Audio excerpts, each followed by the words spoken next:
Bonjour les amis, aujourd'hui je vous fais une toute petite review de l'Echo Surf. Voilà. Et avec un petit face à face avec le Wiko YouFeel que j'ai déjà fait un test. L'Echo Surf se trouve à 69,90 € en neuf, c'est-à-dire dans les magasins et sur internet en neuf. Et le Wiko YouFeel se trouve à 95 € en reconditionné. À savoir, est-ce qu'il vaut mieux racheter ce portable en reconditionné ou 70 € l'Echo en neuf? Je pense que vous avez déjà la réponse, mais je vais vous montrer tout de suite. Déjà, on va les allumer en même temps pour voir ce que ça donne. Voilà, alors le Wiko est déjà sur le boot YouFeel. L'Echo fait pareil.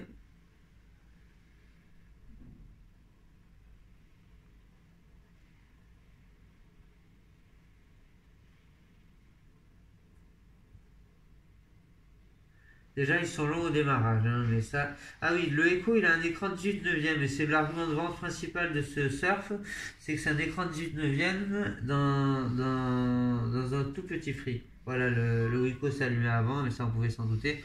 L'Echo, il a des spécifications techniques assez pourries, hein. Il a un écran qui est même pas HD 720p, il est 480 par 600 il me semble.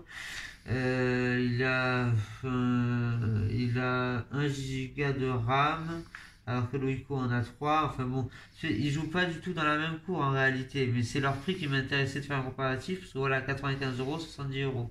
Mais reconditionné, 95 € en fait, il vaut vraiment plus le coup le fil. Je vais pas le toucher le fil puisqu'on a déjà fait un test.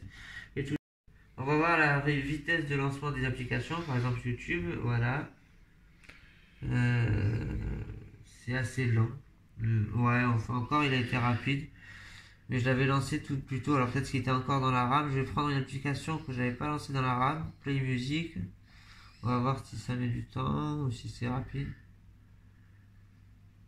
Ça se lance plutôt rapidement. Pour un téléphone à 70 €, c'est sûr qu'il vaut le coup. Mais comparé avec le YouFeel qui se trouve pour 25 € plus cher en reconditionné, je vous dis de ces deux, courez vers le YouFeel. Là, on a un appareil qui correspond plus au cadeau pour mamie, quoi. Si elle va pas faire de l'internet ou du Facebook.